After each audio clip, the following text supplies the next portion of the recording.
Assalamualaikum warahmatullahi wabarakatuh. Ya, bismillahirrahmanirrahim. Mari kita mulai kuliah pada hari ini dengan membaca doa terlebih dahulu. Bismillahirrahmanirrahim. Baik, di mata kuliah patofisiologi kali ini kita akan belajar di topik saluran pencernaan atas. Ya, nanti ada beberapa penyakit yang akan kita bahas, di mana nanti kita akan banyak mempelajari terkait etiologinya, patogenesisnya, manifestasi klinisnya, dan bagaimana manajemen terapinya. Yang pertama adalah kita masuk dalam penyakit gastritis. Gastritis mungkin sangat familiar ya kita dengar, kita bahkan mungkin ada yang mungkin merasakan, mengalami, yang mana memang gastritis ini merupakan kondisi peradangan, suatu peradangan di dinding lambung, terutama pada bagian mukosanya. Jadi gastritis ini itu bisa digolongkan atau dikelompokkan dalam kondisi akut atau memang kronis. Ya, kalau akut biasanya dia terjadi dalam waktu yang cukup singkat atau kurang dari 1 bulan. Tapi kalau kronis biasanya lebih dari 3 bulan atau 6 bulan atau mungkin muncul kekambuhan. Nah, penyebabnya apa untuk penyakit peradangan pada lambung ini? Salah satunya adalah karena adanya infeksi. Jadi terjadinya inflamasi atau peradangan itu salah satunya karena ada infeksi bakteri Helicobacter pylori. Jadi ada infeksi bakteri namanya Helicobacter pylori, gitu ya. Jadi karena bakteri tersebut sehingga mukosa gasternya mengalami peradangan. Atau bisa juga karena kalian atau salah satu pasien yang memang sering atau terbiasa mengkonsumsi makanan yang sangat pedas, sangat asam. Mungkin ada minuman-minuman yang bersoda, dicampur dengan soda, dan yang suka kopi, ya kopi dan juga alkohol, serta mengkonsumsi obat-obatan NSAID. Nah, selain itu juga ingat ya, pasien dengan penyakit gastritis itu biasanya dipengaruhi juga oleh stres emosional, yang mana stres ini juga akan meningkatkan produksi asam lambung dalam tubuhnya, dalam lambung, sehingga semakin stres biasanya akan semakin tinggi asam HCl yang diproduksi. Sehingga kalau kondisi dinding lambung sudah mengalami inflamasi, ditambah kita makan makanannya tidak tepat atau tidak sehat, sekaligus juga stres emosionalnya tidak terkendali, bisa juga menjadi pemicu munculnya gastritis. Nah, bagaimana proses atau bagaimana terjadinya seseorang mengalami sakit gastritis? Ya, diawali dari kondisi mukosa yang ada di lambung itu mengalami inflamasi, yang mana ada seseorang yang memang suka sekali makan makanan pedas, gitu ya. Salah satunya itu. Kemudian karena terlalu sering mengkonsumsi makanan pedas, terlalu asam, gitu ya, atau mungkin terlalu dingin atau mungkin terlalu panas, nah itu juga bisa lama-lama akan memicu terjadinya ini mukosa bariernya tuh akan rusak. Rusak artinya meradang, kemudian rusak, atau muncul luka. Nah, luka pada mukosa nanti itu akan diperburuk oleh histamin, dan juga ada stimulasi dari saraf-saraf kolinergik. Nah, ingat ya, dalam satu organ itu selalu ada atau selalu diliputi oleh ya pembuluh darah, ya sistem saraf, ya ada otot, ada hormon. Jadi kita dalam suatu organ, dalam suatu tubuh itu selalu berkaitan. Makanya kemarin di dalam anatomi fisiologi kita belajar ada sistem saraf, sistem otot, sistem pencernaan, itu untuk bisa kita menjadi bekal ya, termasuk sistem hormon, endokrin, eksokrin, hormon apa saja yang terkait. Nah, itu kita pelajari untuk bisa menjadi dasar dalam belajar patofisiologi ini.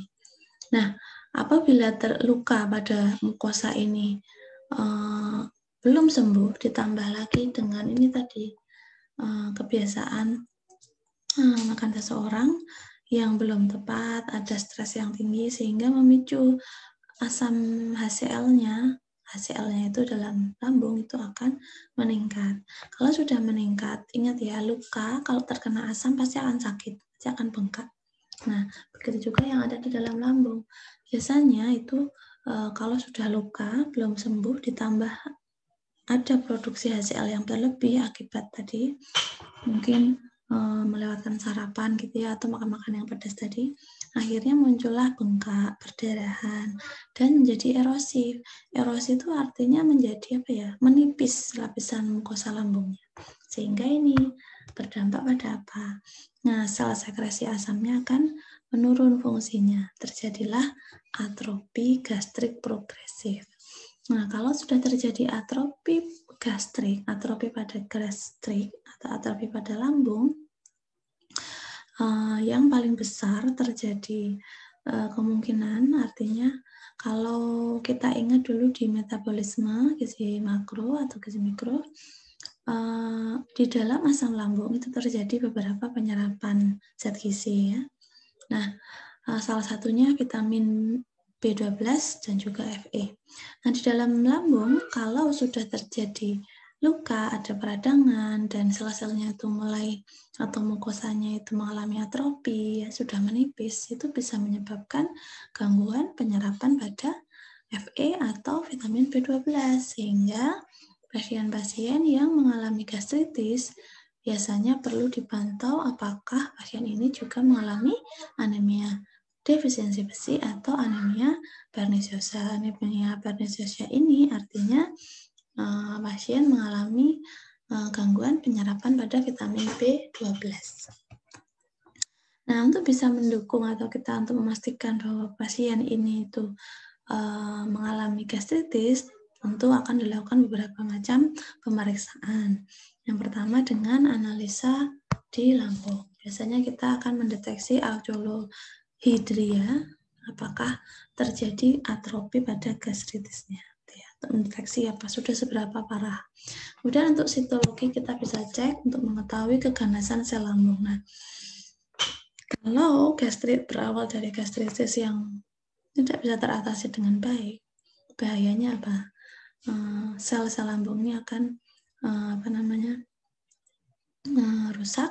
Kalau sudah rusak akan mengganggu, bahkan membuat lapisan mukosa lambung menjadi tipis dan sangat besar kemungkinan terjadi kanker ya. Jadi oleh karena itu kita bisa mendeteksi dari awal dengan melakukan sitologi atau analisis feses. Ya, biasanya kita mendeteksi adanya melena. Kenapa melena? Karena apa? Di dalam tadi ya saya bilang kalau ada mukosa gastritis itu luka, kemudian ditambah ada peningkatan produksi HCl akibat stres kita meningkat akibat konsumsi makanan kita yang tidak tepat, sehingga kan produksi HCl-nya harus keluar. Produksi HCl harus keluar itu fungsinya sebenarnya normalnya dia akan menyerap membantu meningkatkan pencernaan atau membantu meningkatkan penyerapan zat gizi. Tapi kalau sudah ada luka di dalam dinding pembuluh lambung, artinya sudah bisa tidak terkontrol, tidak bisa kita kontrol. Ya, produksi HCl tetap diproduksi ya, artinya kalau HCl itu diproduksi sedangkan lapisan mukosa lambungnya masih ada luka, ya pasti Nah, kalau perdarahan ini cukup besar, maka bahayanya akan terdeteksi di fesesnya. Jadi ada darah di fesesnya, namanya melena. Gunanya untuk apa? Untuk mengetahui antibodi sel parietal dan faktor-faktor instruksi di lambung akibat Helicobacter pylori. Kemudian cek darah lengkap. Tadi saya bilang kalau pasien gastritis cukup kronis, ya sudah lama, itu juga berpotensi mengalami gangguan penyerapan Fe atau vitamin B12. Sehingga kalau kita cek darah lengkapnya, kita cek HB, kemudian dicek zat-zat pengecekan darah lainnya untuk mendeteksi penyerapan vitamin B12-nya bagaimana dan HB-nya bagaimana. Kalau memang terdeteksi anemia defisiensi besi, maka ya tadi ada gangguan penyerapan di lambung terkait Fe dan vitamin B12. Jadi karena itu dilakukan pemeriksaan darah lengkap. Selain itu kita juga bisa melakukan pemeriksaan dengan endoskopi, biopsi atau dicek pada urinnya. Tujuannya adalah untuk mendeteksi resiko adanya ulcus pepticum. Ulcus pepticum ini adalah kondisi di dalam lambung yang sudah cukup parah, artinya sudah ada luka, sudah ada ulcus atau luka atau lubang ya, lubang itu di dalam lambung. Jadi sebaiknya jangan menganggap sepele kasus gastritis atau kondisi gastritis, karena kalau sudah parah itu akan sulit disembuhkan. Jadi ingat, lambung itu salah satu organ yang pertama kali mencerna makanan. Kalau sudah mengalami luka atau rusak, maka zat gizi yang kita butuhkan tidak bisa kita dapatkan, tidak bisa kita cerna, karena sebelum masuk ke usus kan dia harus lewat lambung. Kalau lambungnya rusak, ya bagaimana untuk bisa masuk ke usus halus, bagaimana untuk bisa masuk ke sel-sel yang tubuh kita. Jadi jangan menganggap remeh dengan tadi ya, melewatkan makan, jangan terlalu stres, jangan tadi ya mengkonsumsi makanan terlalu asam, terlalu pedas, terlalu panas, ya, alkohol, teh, kopi terlalu sering itu juga akan berbahaya. Nah, sekarang manifestasinya sudah saya tulis di sini bahwa tadi ya akan ada perdarahan. Kalau sudah perdarahan pasti nanti larinya adalah potensi ke anemia. Kalau sudah anemia pasti akan berbahaya juga terhadap nyawanya atau kematiannya. Kemudian juga ada gangguan cairan, bisa karena muntah yang terlalu sering, muntah berat. Tadi anemia perniciosa, keganasan lambung, bisa sampai ke kanker ya, atau ulkus atau lubang atau bocor ya, bisa jadi seperti itu. Dan juga ini ulcus pepticum. Itu ya, saya bilang. Lalu bagaimana manajemennya ya tadi? Kalau kita sudah bisa mengelola stres dengan baik, kita bisa membagi waktu, kapan belajar, kapan istirahat, kapan refreshing, kapan bermain dengan temannya, kapan harus fokus untuk mengerjakan tugas. Itu harus bisa mengelola stres kita. Dan tentu harus tertib makannya, 3 kali makan utama, 3 kali makan selingan, teratur, tidak buru-buru menikmati makanan dengan benar-benar nikmat, tapi jumlahnya juga disesuaikan dengan kebutuhan, tidak terlalu banyak atau tidak terlalu sedikit. Nah, kalau sudah mengalami sakit atau artinya perih gitu ya, kita harus ingin memilih makanan yang tidak berbumbu tajam, tidak asam, tidak pedas. Pilih makanan yang hangat dan hindari yang berlemak atau gorengan. Hangat ini artinya menyesuaikan tubuh kita yang memang dalam kondisi tidak terlalu panas dan tidak terlalu dingin. Jadi harus benar-benar yang bisa diterima oleh tubuh kita. Nah, ini tadi saya penting, tidak mengkonsumsi alkohol, merokok, dan kopi, teh. Nah, masuk ke dalam penyakit yang kedua, intoleransi laktosa. Intoleransi laktosa itu apa? Merupakan sindrom klinis defisiensi laktase. Laktase itu apa? Dia merupakan enzim untuk mencerna laktosa, ya, mencerna laktosa menjadi glukosa dan galaktosa. Nah, laktase ini biasanya intoleransi laktase ini ditandai dengan kembung, nyeri perut, flatulen atau flatus, buang angin, muntah, kemerahan pada anus, dan diare. Jadi intoleransi laktosa itu artinya dalam tubuh kita mengalami sindrom klinis akibat kekurangan enzim laktase. Penyebab laktase, penyebab intoleransi atau penyebab defisiensi enzim laktase yang primer, nanti ada dua, nanti ada primer dan sekunder. Kalau yang primer biasanya disebabkan karena memang sejak bayi lahir atau bayi dilahirkan dalam kondisi prematur, yang mana bayi yang prematur itu memang ada beberapa fungsi-fungsi organ yang belum bisa optimal, sehingga memang dianjurkan tetap diinkubasi supaya tadi menunggu sampai organ-organnya bisa benar-benar bisa bekerja sendiri. Ya. Kemudian ada defek kongenital, tidak ada enzim, ya tidak ada enzim. Ini tadi laktase tadi di dalam usus halus, sehingga sejak kecil, sejak dari lahir ada defek, ada kerusakan kongenitalnya.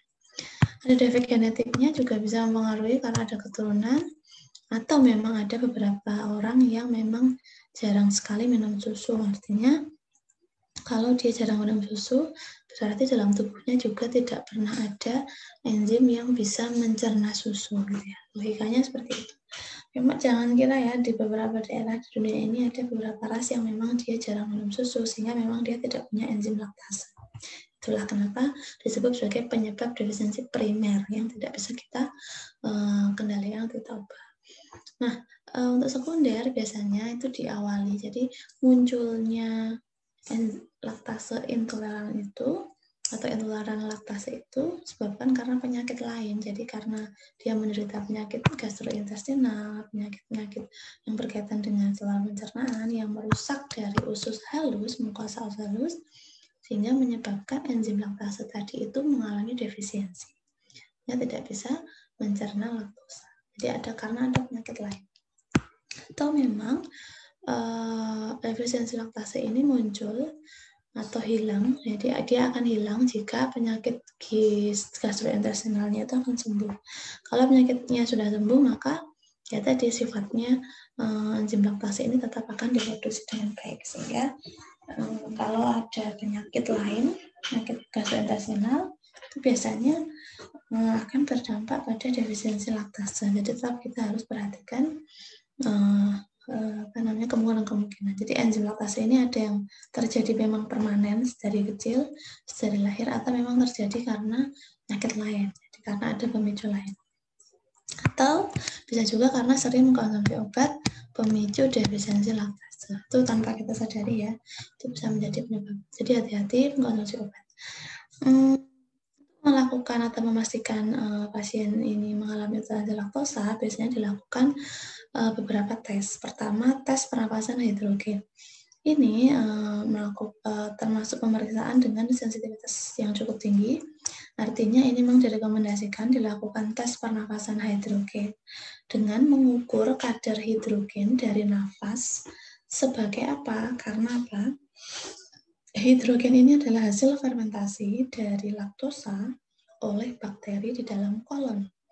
Nah, kalau hasil tesnya positif, maka hasilnya itu dikatakan di atas dari 20 ppm. Nah, baru dikatakan dia positif mengalami intoleransi laktosa. Jadi kalau dengan tes hidrogen dalam nafas, yang dari nafas, itu akan terdeteksi kalau lebih dari 20 maka dia positif laktase, intoleransi laktase. Kemudian dicek lagi dari tes keasaman di feses. Nah, tes keasaman di feses ini dicek karena apa? Di dalam tinjanya kemungkinan akan terdeteksi tadi asam laktat dan asam hasil dari fermentasi laktosa yang tidak bisa dicerna tadi. Kemudian ada juga dicek dengan uji toleransi laktosa. Nanti pasien dipuasakan, kemudian suruh minum cairan. Dan kalau hasilnya kadar gula darahnya kurang dari 20 mg/%, maka dia dinyatakan intoleransi laktosa. Atau dengan mengecek ini, galaktosa pada urin. Jadi di dalam urinnya akan terdeteksi galaktosa. Galaktosa yang terbentuk sebagai hasil dari pemecahan laktosa di dalam usus halus. Jika kadar galaktosa pada urin kurang dari 0,9 mmol per liter, maka tadi pasien dinyatakan mengalami intoleransi laktosa. Lalu bagaimana patogenesisnya pada pasien dengan intoleransi laktosa? Nah, diawali dari ini, tadi saya bilang, enzim laktasenya itu menurun. Kenapa? Ya tadi, ada kerusakan akibat penyakit, bisa karena defek sejak kecil, sehingga enzim laktase yang seharusnya memecah laktosa itu tidak bisa dilakukan. tidak bisa terjadi, tidak bisa optimal begitu ya. Artinya laktosa dalam tubuh, dalam darah akan meningkat karena nggak bisa dipecahkan sama enzim laktasanya. Nah, kalau sudah meningkat, laktosanya menyebabkan tekanan osmotik dalam usus akan meningkat sehingga menarik air elektrolit. Kalau sudah menarik air elektrolit, menyebabkan apa? Berdampak kepada tadi gerakan peristaltik usus halusnya menjadi lebih cepat sehingga absorpsinya pun juga menjadi lebih cepat. Kalau absorpsi lebih cepat ya nggak semuanya bisa terserap kan, berarti cuma sedikit yang terserap tuh nggak banyak gitu, yang terabsorpsi itu nggak banyak sehingga kalau sudah mengalami seperti itu, maka nanti laktosa yang berlebihan tadi oleh bakteri di dalam kolon akan difermentasi. Nah, kalau sudah difermentasi, hasilnya apa dari laktosa itu? Muncullah asam laktat dan asam lemak rantai pendek. Nah, asam-asam ini nanti akan terdeteksi di dalam feses. Biasanya fesesnya berupa cair atau diare, ada busa, asam, berbusa, kemerahan dalam tubuh, dan tadi ada gas hidrogen atau metan atau karbon dioksida yang dikeluarkan saat BAB atau bisa juga dikeluarkan melalui sistem pernafasan, sehingga tadi bisa dilakukan pengecekan hidrogen dari nafas. Jadi kalau tubuhnya itu hasil fermentasi itu ada hidrogen, ada asam, keluar asam gitu ya.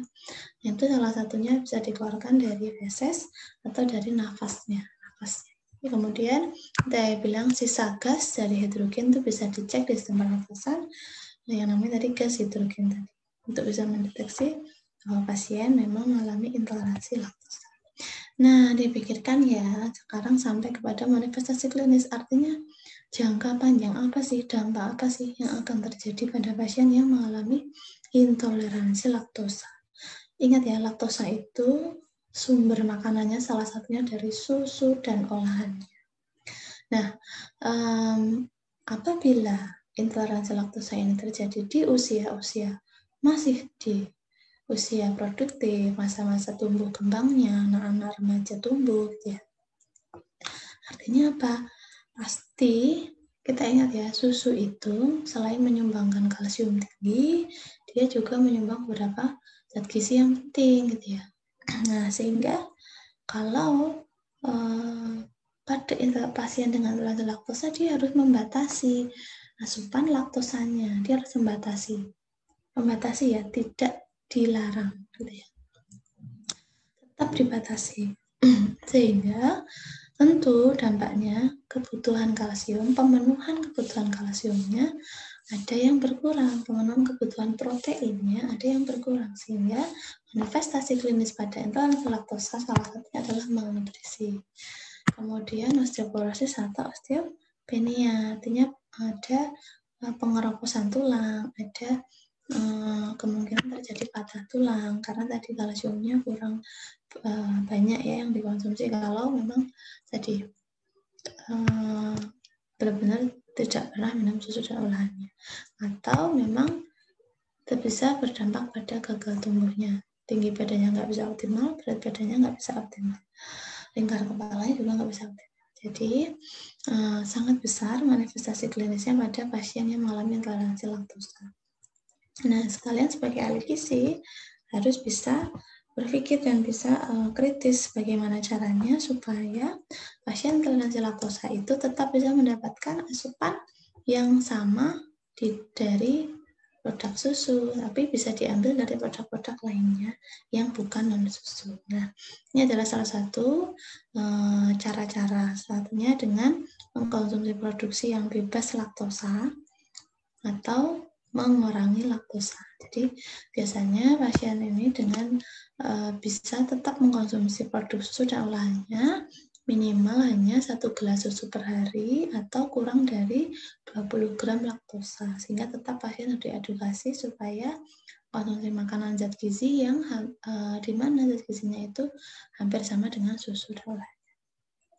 Atau bisa dianjurkan untuk mengkonsumsi produk non-susu. Produk non-susu ini nanti bisa berasal dari kedelai, beras, oat, kelapa, almond, dan kacang-kacangan. Jadi nanti di sana akan banyak zat gizi seperti vitamin D, B12, dan kalsium.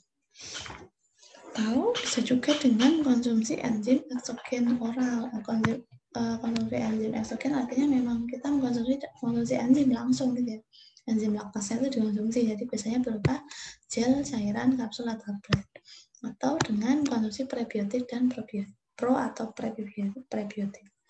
Kalau probiotik karena sudah dibantu pemecahan laktosanya oleh bakteri-bakteri Lactobacillus, Bifidobacteria, sehingga produk-produk fermentasi susu seperti yogurt, seperti probiotik itu biasanya akan sangat dianjurkan bagi mereka yang mengalami penurunan atau defisiensi enzim laktase, sehingga memudahkan mereka untuk mendapatkan tadi kalsium ya, salah satunya itu.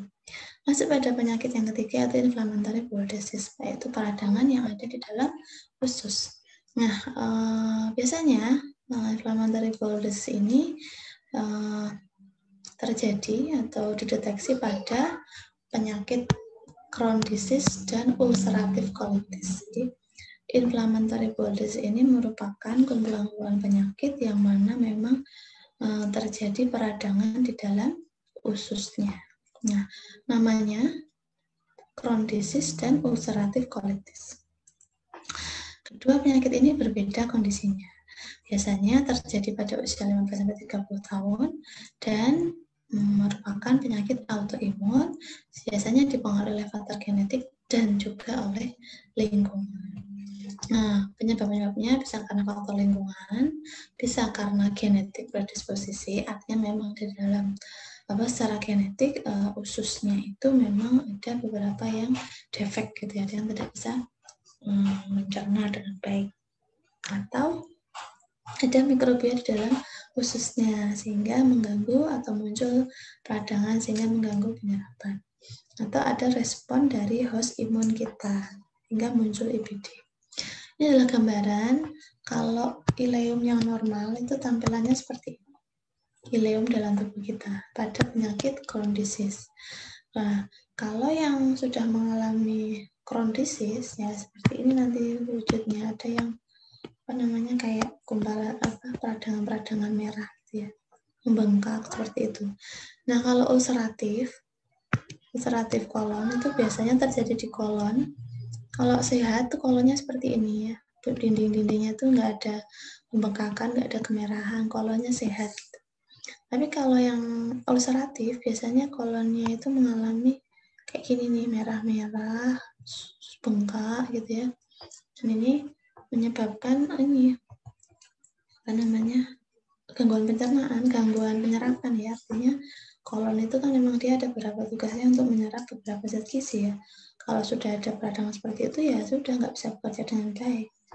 Nah, ini adalah gambar perbedaan antara Crohn disease dengan ulcerative colitis. Kalau Crohn disease biasanya peradangan yang merah-merah ini kondisi yang terjadi di beberapa segmen-segmen yang ada di dalam usus. Sehingga Crohn disease ini muncul tuh di beberapa tempat gitu ya. Peradangannya ada di beberapa tempat, nggak menyeluruh. Hanya di sepanjang ini memang di sepanjang ususnya, tapi tidak menyeluruh, hanya beberapa segmen-segmen saja gitu yang mengalami peradangan. Jadi ada banyak area-area tertentu yang memang mengalami peradangan, itu kalau Crohn disease. Tapi kalau ulcerative colitis itu biasanya mulai dari rektum sampai kolon ini menyeluruh, mengalami inflamasi dan ulcerasi. Jadi pada usus besar ada inflamasi dan ulcerasi, sehingga sangat besar kemungkinan pasien mengalami perdarahan di rektum dan juga diare secara kronik berkepanjangan. Gejala-gejalanya apa? Pada IBD, anoreksia, ada intoleransi terhadap makanan tertentu. Ingat ya, kalau ada gangguan di dalam usus berarti ada enzim-enzim yang tidak bisa bekerja optimal, bisa defisiensi, bisa rusak, sehingga akan terjadi gangguan penyerapan zat gizi. Nah, diare jelas, demam, penurunan berat badan sudah pasti, karena apa? Makanan itu akan dicerna atau masuk dalam sel-sel oleh usus. Usus tuh mencerna zat-zat gizi yang sudah sangat sederhana bentuknya. Kalau usus saja sudah mengalami gangguan, peradangan, dia nggak bisa menyerap, ya sudah. Maka ya selain malnutrisi juga akan mengalami kekurangan berat badan ya. Gimana mau gemuk kalau zat gizi kita nggak bisa terserap. Gagal tumbuh sudah pasti dampak dari malnutrisi tadi dan beberapa kondisi peradangan di organ. Ini adalah patogenesis dari IBD atau inflammatory bowel disease yang diawali dari apa? Usus halus, usus besar itu mengalami damage atau rusak.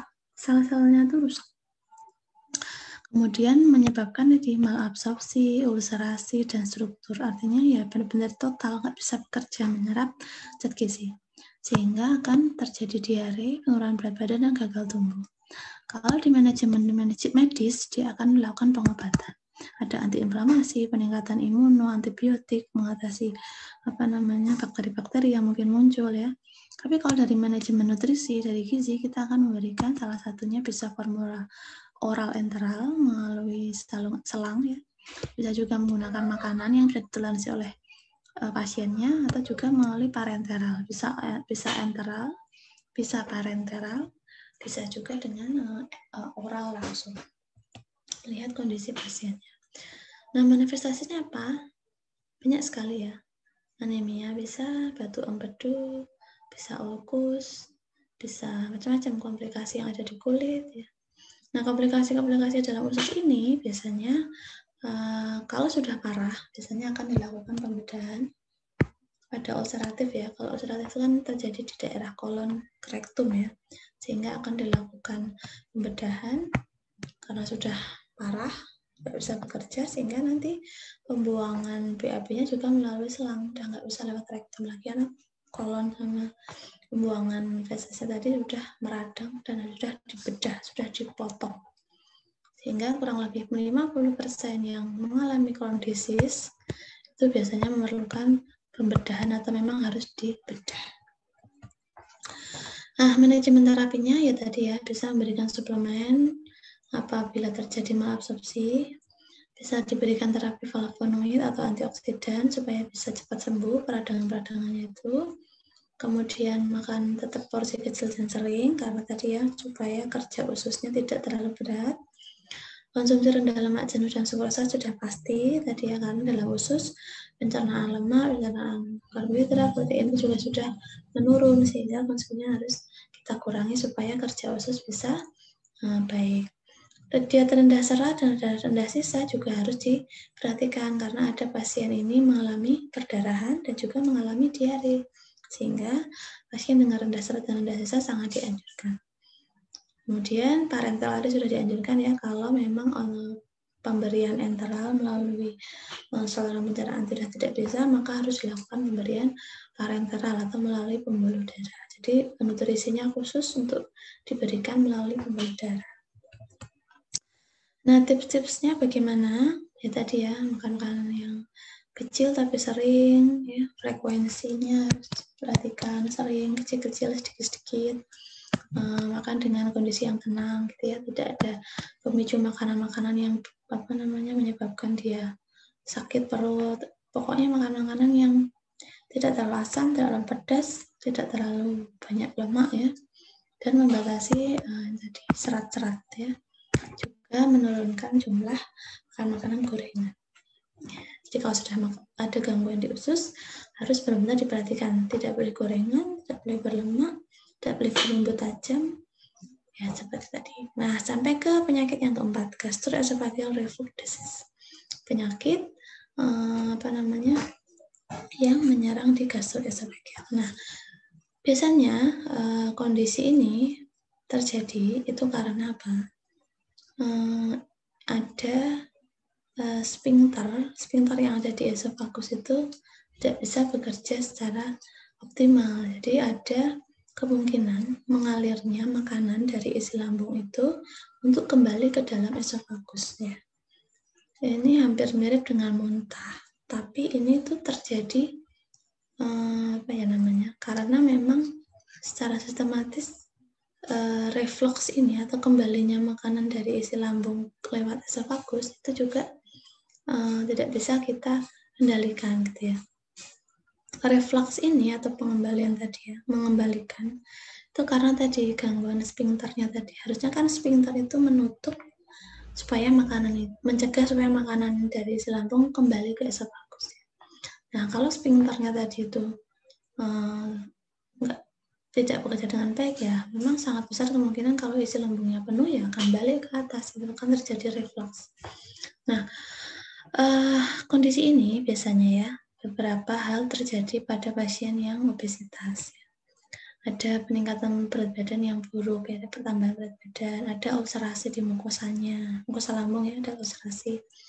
Jadi ya saya bilang ada gangguan di lambung, kemudian ada peradangan di esofagusnya, kemudian banyak hal, ada mengalami anemia dan lain-lain. Dan ini bisa terjadi di mulai dari bayi, balita sampai lansia loh. Jadi biasanya gejalanya itu lebih muncul seperti heartburn atau asam, reflux asam, dan regurgitasi, artinya pengembalian makanan keluar. Gejala tambahnya ada disfagia, nyeri pada dada, kemudian ada gejala-gejala di sepanjang respirasinya, panjang tenggorokannya, ada nyeri, ada suara yang serak gitu ya. Itu tanda-tanda dia mengalami GERD. Nah, penyebabnya apa GERD ini? Paparan reflux gaster yang berlebih ke dalam esofagus dan berlangsung secara kronis. Jadi kalau di dalam isi lambung ini penuh, sphincternya nggak bisa bekerja, dia akan balik ke atas, keluar. Ya. Jadi baliknya makanan ini jangan terjadi secara berulang-ulang atau kronis. Biasanya itu disebut sebagai GERD. Nah, muncul kenapa reflux gaster ini? Biasanya karena campuran dari asam lambungnya memang cukup tinggi. Jadi, ada sekresi asam empedu dan juga dari pankreas. Proses reflux ini terjadi multifaktor, artinya banyak faktor yang menyebabkan refluksnya atau kembalinya makanan ke esofagus dari lambung. Jadi kalau ada salah satunya adalah gangguan katup esofagus. Gangguan katup esofagus yang ada di dalam ini nih, antara esofagus ke lambung itu ada katup. Nah, kalau katupnya ini ada gangguan ya tadi, banyak faktor yang bisa menyebabkan makanan itu kembali ke atas. Nah, tadi saya bilang ada gejala namanya heartburn atau namanya reflux asam. Reflux asam ini adalah kondisi medis yang ditandai dengan sensasi terbakar yang ada di dada. Jadi heartburn, sensasi panas yang ada di dada. Ingat ya, asam dalam tubuh kita itu, di dalam lambung itu cukup asam. Rasanya kan panas. Kemudian ada regurgitasi, naiknya cairan ke atas lambung. Jadi naiknya cairan itu ke atas lambung, ke tenggorokan dan mulut. Sehingga asam kalau dalam lambung itu meningkat, atau istilahnya asam yang ada di dalam lambung itu keluar melalui esofagus, ya artinya esofagus itu akan mengalami erosi, akan mengalami peradangan, karena kondisi esofagus itu dia nggak tahan, memang kondisinya tidak tahan untuk kondisi asam. Jadi kalau ada makanan yang sifatnya asam, esofagusnya akan terjadi peradangan, akan terjadi erosi. Apalagi kalau itu terjadi berulang-ulang, sehingga sangat dimungkinkan esofagusnya akan mengalami peradangan. Sampai ke mulut, ya sudah, giginya juga mengalami erosi. Sehingga kalau refluksi asam ini terjadi, kembali ke kerongkongan, melewati tenggorokan dan mulut, ya tadi bisa menyebabkan tukak esofagus atau luka yang ada di kerongkongan, bisa mengalami erosi pada gigi dan benar-benar rasa yang tidak nyaman di dada, perut, dan tenggorokan. Rasanya panas sekali. Nah, pemeriksaan patologi itu sudah dilakukan dengan berbagai macam cara untuk pasien GERD. Memantau pH di dalam esofagus, kita cek proton pump-nya, PPI testnya, dan melakukan endoskopi. Endoskopi itu melakukan atau memasukkan tabung lentur yang dilengkapi dengan kamera kecil untuk masuk ke dalam kerongkongan, melihat endoskopinya bagaimana kondisi GERD-nya. Melakukan tes perfusi asam, tadi karena ada peningkatan asam lambung sehingga makanan itu kembali ke atas, sehingga kita cek ada perfusi asamnya apa enggak, cek manometri esofagusnya, dan esofagus barium. Esofagus barium itu kita minum cairan barium gitu untuk dicek esofagusnya itu ketika nanti di ronsen akan terdeteksi barium itu akan terdeteksi menempel di esofagus yang mengalami peradangan, sehingga ketika di ronsen maka akan muncul terdeteksi bagian yang mengalami peradangan itu di bagian esofagus yang ada barium tadi yang sudah diminum oleh pasien.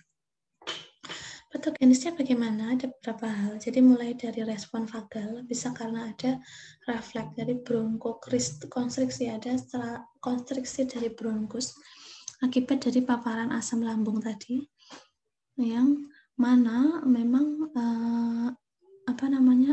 produk asam lambung tadi naik ke esofagus. Begitu mengalami bronkokonstriksi, kemudian terjadilah kondisi situasi atau reflux atau mikroaspirasi. Mikroaspirasi ini biasanya menyebabkan atau kondisi jumlah mikroskopik dalam bronkus itu menyebabkan iritasi lokal pada saluran nafasnya, sehingga nanti terjadi mikroaspirasi. Ingat ya, pokoknya kalau di dalam lambung itu kan diciptakan memang lambung itu tahan asam. Memang diciptakan dalam kondisi asam. Mukosanya itu tahan asam. Sedangkan untuk esofagus, bronkus, bronkiolus, saluran pernafasan lainnya itu tidak diciptakan untuk tahan terhadap asam. Jadi kalau ada suatu makanan, suatu produk hasil dari pencernaan lambung yang naik ke atas melalui tenggorokan, melalui bronkus, melalui esofagus, itu juga akan menyebabkan erosi kalau itu terjadi secara berulang-ulang, sehingga muncullah tadi peradangan esofagus, inflamasi pada esofagus, dan juga erosi yang ada di dalam saluran mulut atau esofagus. Nah, tadi saya bilang patogenisnya juga ada lagi selain mikroaspirasi juga mengalami inflamasi saluran nafas. Karena ada jalan-jalan nafas yang terinfeksi akibat asam yang terlalu tinggi. Peningkatan reaktivitas bronkus juga bisa menjadi penyebab GERD. Penggunaan obat-obat bronkodilator juga bisa menyebabkan kontraksi dari sphincter esofagus bagian bawah, sehingga sphincter esofagus bagian bawah tidak bisa optimal menutup atau menahan makanan supaya tidak kembali ke atas. Ya. Manifestasinya apa pada GERD? Nah, biasanya terjadi Barrett esofagus. Ya, esofagusnya mengalami kanker. Yang berdampak pada esofagusnya ya. Tadi esofagusnya itu nggak keluar, jadi peradangan pita suara. Dampak juga ke pita suaranya. Kerusakan ke paru-paru juga bisa, karena tadi kondisi asam yang terlalu berlebih bisa menyebabkan iritasi di beberapa saluran pernafasan dan saluran makan.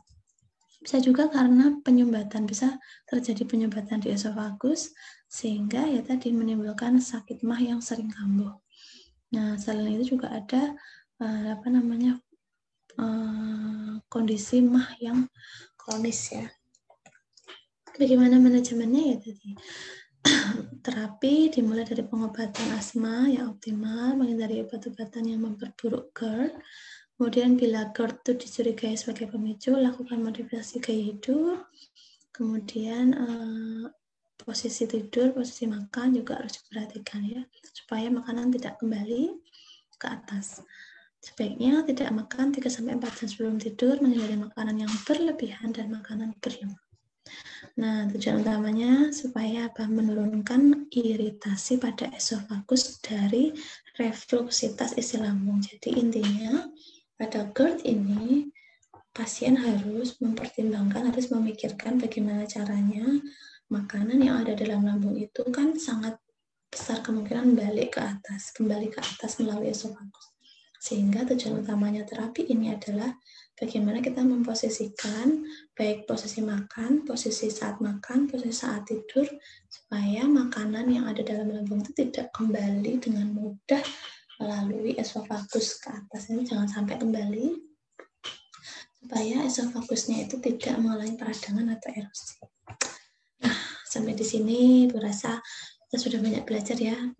Patofisiologi ini memang menuntut kita untuk banyak belajar, banyak mempelajari penyakit-penyakit yang mana nanti kita akan bisa lebih paham, kita bisa akan lebih tahu sebenarnya penyakit itu penting kita pelajari itu untuk apa dan bagaimana kita harus melakukan tindakan sebagai ahli gizi. Sehingga jangan pusing-pusing, seringlah membaca, sering menghafalkan, sering membuat catatan supaya tidak mudah lupa, karena penyakit-penyakit yang akan dipelajari juga akan banyak ke depannya. Ya, terima kasih atas perhatiannya. Semangat belajar. Mohon maaf apabila ada kesalahan. Jika ada pertanyaan, bisa kalian tanyakan di kolom komentar. Dan kalau bisa aktif, maka ilmu tafsir ini akan lebih mudah kita pelajari bersama-sama. Alhamdulillahirabbil alamin. Terima kasih. Wassalamualaikum warahmatullahi wabarakatuh.